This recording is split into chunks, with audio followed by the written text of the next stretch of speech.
Hello and welcome back to the Wandering Cantos. So it's a new year, and as a result, I thought it would be fun to try to structure these videos in a slightly different way. So I'm sort of excited about that. You'll get to see what I mean in a little bit. But today we're going to be talking about the anime film Akira. So as always, I like to start these videos off with just a little quick spoiler warning. I will be getting into spoilers for this. So if you're interested in seeing the movie and you haven't seen it yet, this is your chance to pause the video.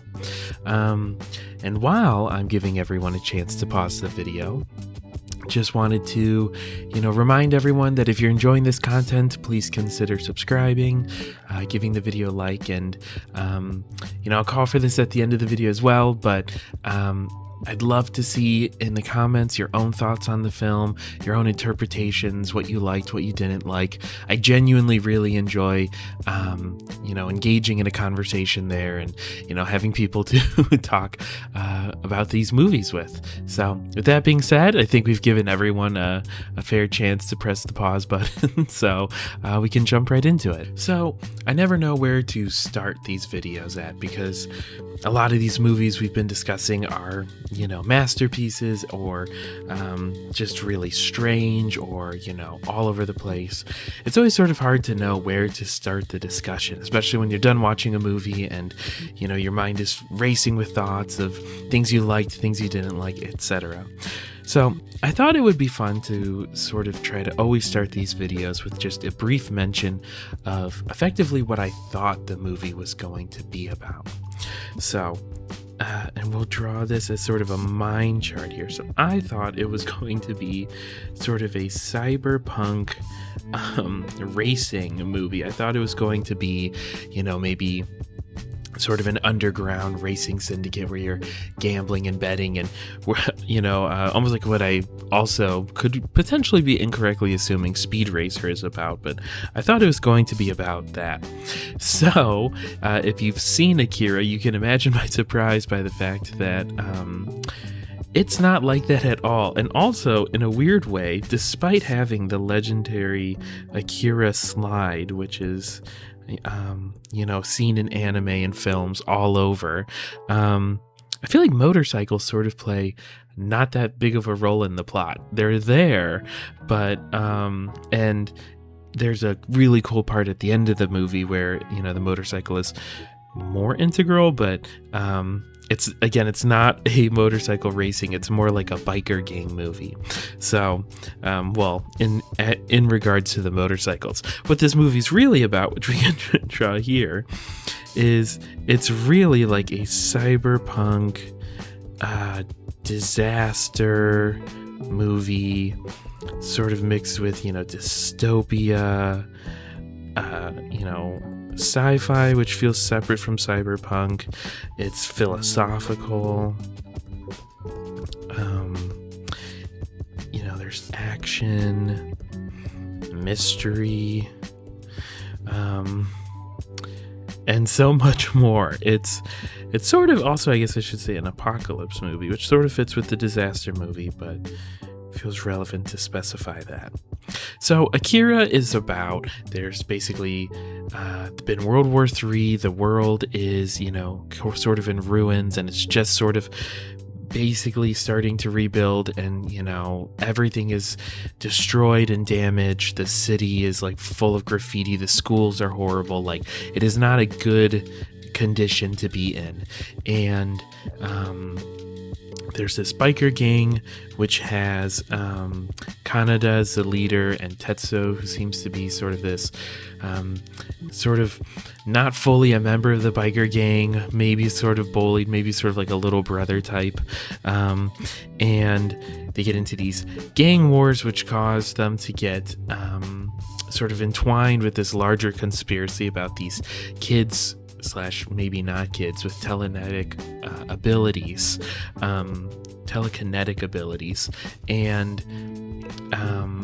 one of them, which is Tetsu, the like sort of little brother character, effectively develops these powers and proceeds to basically become extremely evil and violent, and sort of does a rampage across the city as the sort of few forces for good try to stop him. So that's what this movie's really about. So that being said, I sort of want to just sort of jump into some of my actual thoughts about it and my impressions.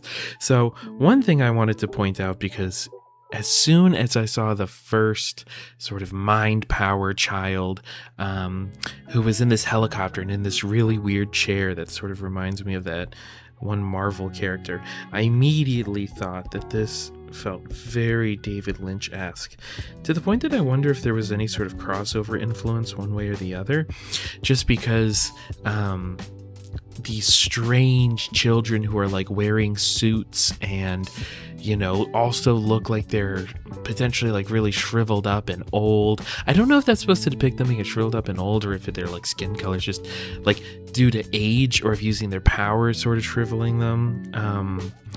I think in the movie it's sort of vague as to, you know, their real age, although we see them looking normal in one of the flashbacks when they first start experimenting with their powers, etc.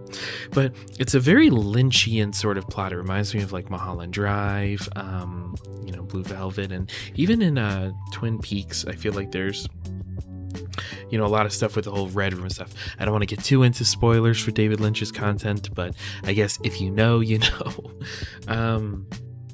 I also felt that the animation was surprisingly good considering how old it was. It's one of those where you would assume the better technology gets and the easier it is to animate, the better animation would get. But one of the things that sort of blew me away was how there were like large crowds, and in almost every scene, whenever there was like a huge like explosion or city shot, they had fully populated crowds, which would have had to been hand animated, and they all looked, you know, none of them were like appeared to be CGI copy and pastes and stuff. I don't know if any sort of, you know, artistic magic and trickery was being done, but visually it was extremely impressive, just the scale of the animation. I thought that part was like super impressive. And also with the animation, sort of some of the artistic direction choices, for example, like how they showed the flashbacks, and sort of like this sort of like mysterious aura of who Akira is, and all of that, and when they chose to do jump cuts and when they chose to, you know, not reveal information, and also as they show Tetsuo's sort of like awakening to his powers and sort of some of the strange psychological things that were going on in the hospital. All of that was just like fascinating, and I can see why this movie is so heavily influential. And I guess just as I'm thinking about sort of the art and the actual visuals, one of my only real complaints about this one was the cape character design. Now, I have not actually seen Dragon Ball Z, so the only bits I know about it is through sort of like cultural osmosis. So I don't know which came first or anything like that, but I felt like he sort of just looked like a Goku once he reached his sort of like full power thing, and his hair became all spiked up and he had like a giant forehead, and something about specifically the cape just sort of took me out of it. I don't know if it's sort of like at the time it would have looked cooler because there wouldn't be all these other animes that had, you know, sort of stolen and or copied this character design. But for me, I just felt sort of disappointed by the fact that I don't know, it just didn't look that great since it was just a red cape wrapped around like a white t-shirt. I felt like it kind of added slight goofiness to it, which maybe was intentional since they are all still like high schoolers, and it's, you know, trying to emphasize that this now all-powerful, basically God figure still has a little bit of that childhood naivete sort of going on. But that being said, overall, the whole like atmosphere and tone of this was like really fascinatingly sort of like creepy in a way and very like haunting. When the movie first ended, since it's such a high octane sort of movie with explosions and fights and just sort of like constant stimulus, I was sort of just blown away and exhausted by the time I finished it the first time. But as I've sat with this film for a couple days, I've noticed just how much I keep going back and thinking about it and sort of feeling, like I said, sort of a haunting of just how large scale of a story it is. And there's so many strange, creepy moments, like when Tetsu's sort of like becoming that giant god baby thing, and he actually ends up crushing sort of his romance interest, and the way he can't like control himself and can't stop it. And he says some line that's extremely creepy, right, along the lines of like, I can feel her pain or something like that, or I can feel her agony. Moments like that. And there's also the moment where the sort of weird, corrupt businessman / maybe mafia guy is like burning all of his documents, and then the door opens and you see let's just say the violence that took place within the bathroom. And there's constantly moments within it where it feels like you're only getting a glimpse into sort of like a larger darkness, also with just the fact that the world is in such a terrible state at even the start of the movie. You only get glimpses of like what the high school's like and all sorts of stuff like that. It kind of just leaves you sort of like your imagination starts to fill in between the lines and sort of imagine more than what you're being seen. And I always love movies like that sort of like stimulate your imagination in a way that you almost can't help but think deeper about what's going on and sort of like keep replaying scenes, etc. And that being said, I sort of mentioned this, but also the pacing is like phenomenal in that it is like constantly 100%.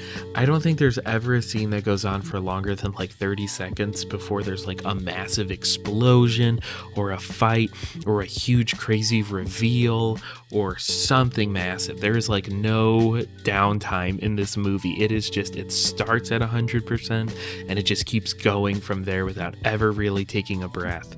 And wow, that's phenomenal in terms of fast pacing. It does make for like a vaguely exhausting movie experience. Not a complaint though, because I much rather watch something like this than something that's like a slow burn where it takes forever to sort of get interesting, let's say. But it is worth noting like how mentally taxing this long of a movie at 100% can be.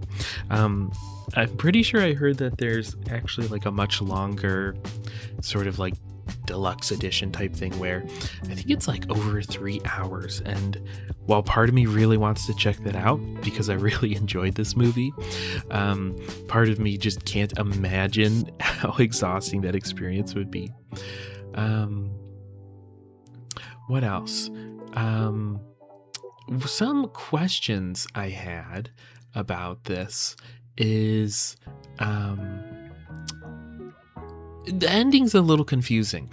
And that being said, I've heard that, the manga for this is actually like massive, and I think the movie only covers like a fraction of the manga. So maybe more explained there, but I just felt like the ending it's not confusing in the sense of like I didn't understand what happened at all, but it's more like trying to sort of parse out some of the implications and some of the larger scale things, like is the universe that's sort of created via Akira, is it an alt universe where like as soon as that sort of bubble shrinks, does it pop into another plane of existence? Or is it sort of like almost like a Dr. Seussism where like there's an entire universe within something the size of a snowflake, and so that universe will always be that small? Or is it sort of a ticking time bomb of like a second Big Bang?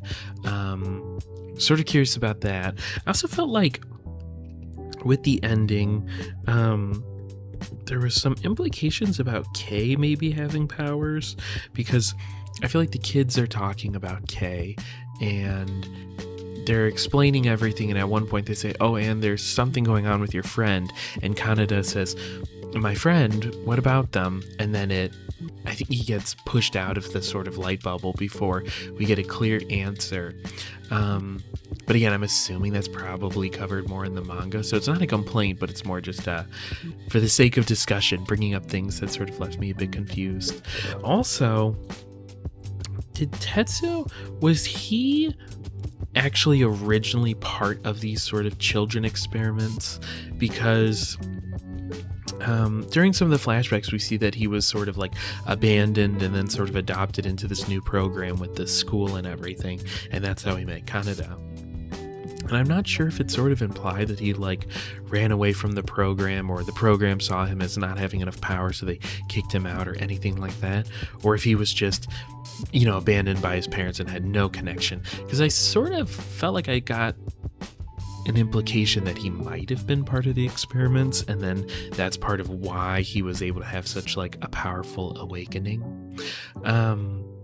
And then my one other thing, as I look at my notes, is that there's a moment when that like super powerful blue beam is crashing down, and it shoots his arm off, and then Kaneda comes really close, and Tetsuo creates like a sort of barrier to protect at least himself. But I'm wondering if we're supposed to read that as implied that he also did that intentionally to protect Kaneda, like maybe there was still a remnant of his past self who cared about Kaneda, and it came out in that moment, or if we should read that as just Kaneda happened to be, lucky and was in the right place at the right time, sort of thing. I'd like to think it's the first option, but I think that's sort of an interesting area for discussion. So as I bring up all these points of sort of open-endedness or confusion, I'd love to hear your thoughts in the comments. If you have your own theories,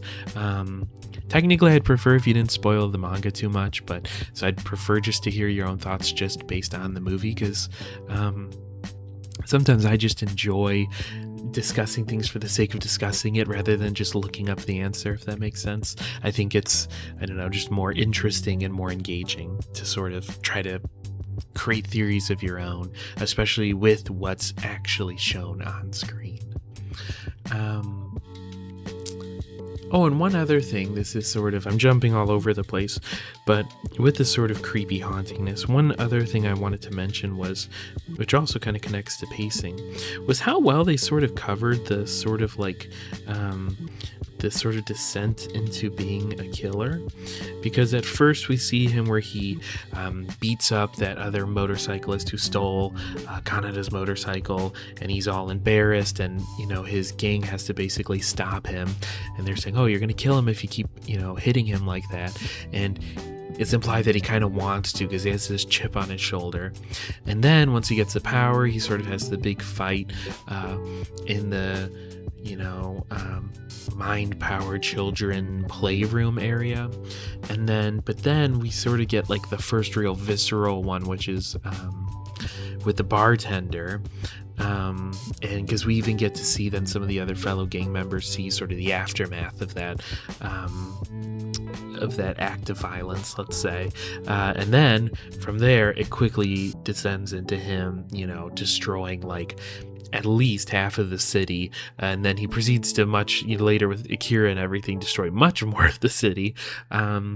But I thought it was cool how we kind of actually got to see that sort of descent into evilness, and how there sort of was the writing on the wall already from the beginning because he had such a chip on his shoulder. So it was like a believable transition, which is always really great in character writing. Yeah, I actually think that being said, that pretty much covers everything I wanted to go over in today's video. As I look back at some of the videos I made in 2025, I realize sometimes I think I might have gone on a little too long. So I'm I'm thinking and intending to sort of keep these being a bit shorter so they're a bit more digestible. But let me know in the comments if you would rather the full on, hour long rambles or anything like that. But yeah, with that being said, I think I'm going to wrap this one up. So take care, and I will see you in the next one.